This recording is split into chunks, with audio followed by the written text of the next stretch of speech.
عمران خان کے امریکی T V کو دیے گئے انٹرویو میں جب پاکستان سے فضائی اڈوں کا مطالبہ کیا گیا تو بدلے میں ملنے والے بیان نے اینکر پرسن کو حیرانی میں مبتلا کر دیا۔ اسے یقین تھا کہ پاکستانی حکمران ٹی وی پر بیٹھا جب لائیو انٹرویو دے رہا ہوگا تو تاریخی معمول کے مطابق ہاں بولے گا یا پھر شاید بات کو گھما دے گا، لیکن اسے کیا معلوم تھا کہ اس بار ساری گیم ہی الٹ جائے گی۔ اس ایبسولوٹلی ناٹ نے عالمی منظرنامے میں ایک خلبلی مچا کر رکھ دی، اور خلبلی مچتی بھی کیوں نہ، کیونکہ ہمیشہ سے ہمارا یہ معمول رہا ہے کہ جب بھی امریکہ مدد کے لیے ہمارے پاس آیا تو ہم نے دل و جان سے ان کی خدمت کی اور ان کو ہر ممکن بلکہ ناممکن مدد بھی فراہم کی، سوائے چند ایک موقعوں کے۔ دل میں یہی تمنا لیے اس دفعہ بھی امریکی انٹیلیجنس کا ڈائریکٹر اور بعد میں ٹی وی اینکر آئے، لیکن دونوں کو کوئی خاص لفٹ نہیں کروائی گئی۔ لیکن اس کے برعکس ماضی میں کیا ہوتا رہا ہے، آئیے پہلے ایک نظر اس پر ڈال لیتے ہیں۔ جب پاکستان بنا تو اس وقت کے دونوں سپر پاورز نے پاکستان کی طرف دوستی کے ہاتھ بڑھائے۔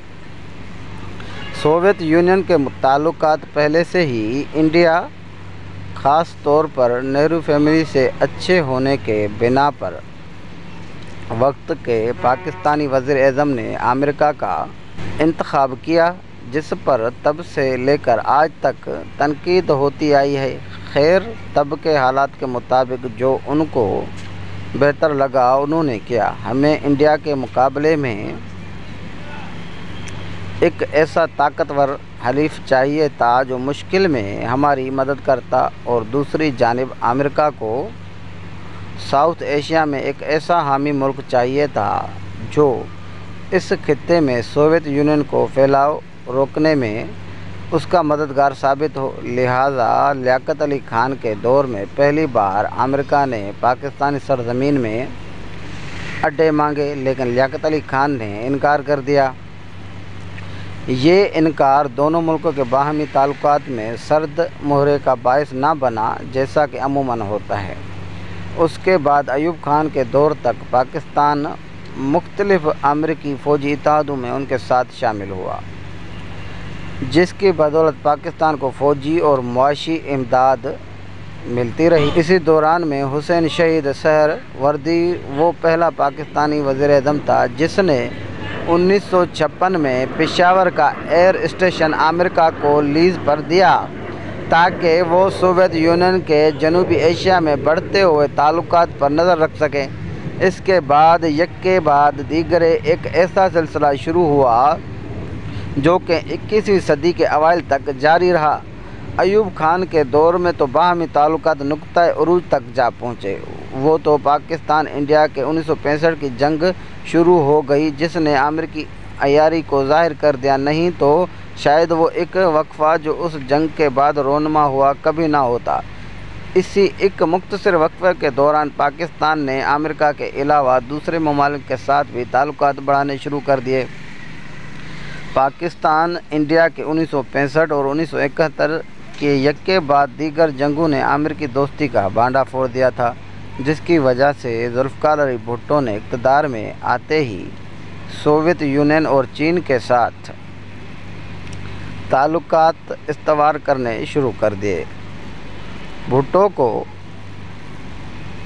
بہرحال یہ کریڈٹ ضرور جاتا ہے کہ اس وقت بھٹو نے پہلی والی غلطی نہ دہرائی۔ بھٹو نے چین اور سوویت یونین کے ساتھ امریکہ کے ساتھ بھی تعلقات بحال رکھے، جس کی وجہ سے اس نے بیک ڈور ڈپلومیسی کے ذریعے امریکہ اور چین کے تعلقات کی راہ ہموار کی۔ بھٹو سوویت یونین سے انویسٹمنٹ لے کر آیا، جس کی بدولت پاکستان میں اسٹیل مل لگی۔ اس دوران ان میں چین ابھی اتنا طاقتور اور اہم نہیں تھا کہ اس پر مکمل انحصار کیا جاتا۔ دوسرا، بھٹو کیپٹلزم کے بجائے سوشلزم کو زیادہ اہمیت دیتا تھا۔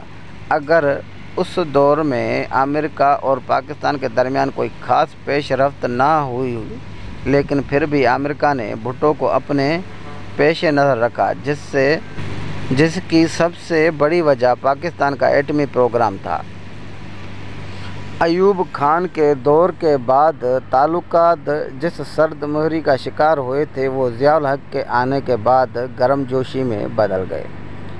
جنرل ضیاء الحق پاکستان کا شاید پہلا حکمران تھا جس کو امریکہ میں فرسٹ کلاس پروٹوکول دیا گیا۔ وہ ڈیمانڈز جو ہوائی اڈوں پر منحصر ہوتی تھی اب کئی بار بہت آگے چلی گئیں۔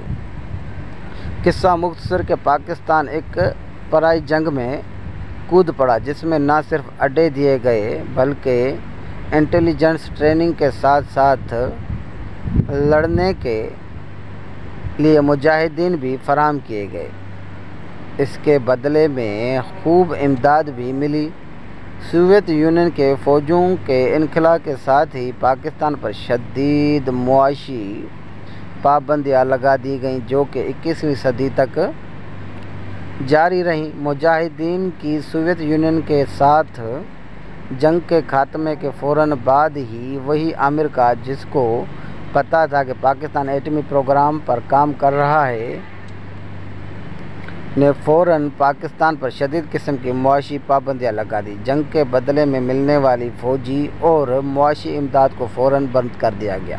مختصر یہ کہ 20ویں صدی کے آخری عشرہ پاکستان کے لیے بہت تنگ دستی والا عشرہ تھا۔ وہ تو بھلا ہو چین اور سعودی عرب کا جنہوں نے اس مشکل ترین صورتحال میں بھی پاکستان کا ساتھ دیا۔ 9/11 کے بعد افغانستان میں وار آن ٹیرر شروع کی گئی اور وہی امریکہ جو 1989 کے بعد ہمارے طرف سے منہ پھیر گیا تھا ایک بار پھر بھاگا پاکستان پاس آیا اور مدد طلب کی جس میں فوجی اڈے زیر فرض تھے۔ اس بار ان کا خیال تھا کہ پاکستان یا تو فوجی اڈے نہیں دے گا یا پھر سخت شرائط منوائے گا جس کے لیے وہ پہلے سے ہی تیار تھے، لیکن پرویز مشرف نے امریکہ کی سب شرائط کو منوعاً یہ کہہ کر قبول کر لیا کہ پاکستان کے پاس اس کے علاوہ اور کوئی آپشن ہی نہیں۔ وہ امریکہ جو اپنی شرائط میں سے کچھ کے مانے جانے پر مرکوز تھا اس کی سب شرائط کو تسلیم کر لیا گیا۔ اس بات پر امریکی خود بھی ششدر رہ گئے کہ پاکستان جس کو ہمیشہ ہم نے اپنے مفادات کے لیے استعمال کیا ہے اس نے پھر ان کا بھرپور ساتھ دینے کی حامی بھر لی۔ خیر یہاں سے تو امریکی پھولے نہ سما رہے تھے، یہاں سے پاکستان میں ڈرون حملوں اور ڈومور کا ایک ایسا سلسلہ شروع ہوا جو کہ عمران خان کے آنے تک جاری رہا۔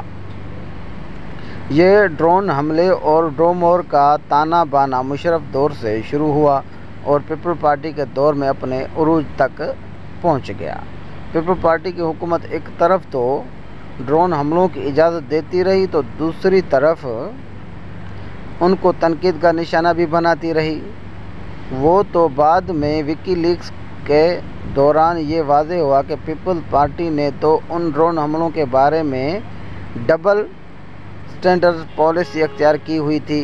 ہماری جنریشن کو جب تھوڑی بہت سیاست کی سمجھ آنے لگی تب سے ہم تو امریکہ کی جانب سے ایک ہی آرڈر سنتے آئے ہیں، ڈو مور۔ یہ ڈو مور کا سلسلہ بش جونیئر سے شروع ہوا اور عمران خان کے آنے کے بعد اختتام کو پہنچا۔ جارج بش کی 2 ٹرمز اور اس کے بعد باراک اوباما کی دونوں ٹرمز تک یہ اپنے فل اور آب و تاب سے جاری رہا۔ ہم جیسے لوگ تب سوچتے تھے کہ کیا مجبوری ہے کہ ایک امریکی صدر یا کوئی امریکی حکومت کا نمائندہ جب بھی پاکستان آتا ہے یا یہاں سے ہمارے حکمران وہاں جاتے ہیں تو ڈومور کی ہی آواز آتی ہے۔ ویسے کیسے پالیسی تھی کہ پاکستان نے اپنے ہی اڈے دیے اور اپنے ہی لوگ ان کے ہاتھوں سے مروائے۔ یہ ٹھیک ہے کہ جو دہشت گرد تھے ان کے خلاف آپریشن کیا جاتا تھا، لیکن کسی نے سوچا کہ اب تک تقریباً 80,000 مرنے والے پاکستانیوں میں سے کتنے دہشت گرد تھے اور کتنے معصوم پاکستان کے تاریخ میں عمران خان اور وہ واحد شخص تھا جس نے ڈرون حملوں اور نیٹو سپلائی کی مخالفت کی، اسی لیے پاکستانیوں خاص طور پر نوجوانوں نے اس کا ساتھ دیا کہ یہ بندہ کچھ کرے گا۔ ہاں، اگرچہ حکومت میں آنے کے بعد عمران خان نے اپنے کئی وعدے پورے نہ کر سکا، لیکن ایک بات پر قائم رہا کہ اگر امریکہ کے ساتھ تعلقات ہوں گے تو برابری کے ہوں گے۔ جب ڈونلڈ ٹرمپ اقتدار میں آیا تو اس نے آتے ہی پاکستان کے متعلق اپنی پہلی ٹویٹ میں کچھ ایسی زبان استعمال کی جس کا عرف عام میں مطلب ڈومور تھا، لیکن جوابی ٹویٹ میں عمران خان نے بھی وہی لہجہ استعمال کیا۔ جب عمران خان امریکی دورے پر گیا تو معمول سے ہٹ کر پاکستان کی نمائندگی کی۔ اس نے روایتی حکمرانوں کی طرح امداد کی بھیک نہیں مانگی، یہاں تک کہ امداد کا لفظ تک استعمال نہیں کیا۔ امریکی ٹی وی میں دیے جانے والے انٹرویو میں عمران خان نے امریکہ کے متعلق وہی رویہ، وہی پالیسی اختیار کی جس کا ذکر پچھلے 20 سالوں سے وہ کرتے آ رہے تھے، اور اسی ایبسولوٹلی ناٹ کا نتیجہ ہے کہ امریکہ نے پاکستان کے میر جعفر اور میر صادق خرید کر عمران خان کی حکومت کا تختہ الٹ دیا اور پاکستان میں انہی بھکاریوں کی حکومت لے کر آیا جو امریکہ کو کبھی ایبسولوٹلی ناٹ نہ کہہ سکے۔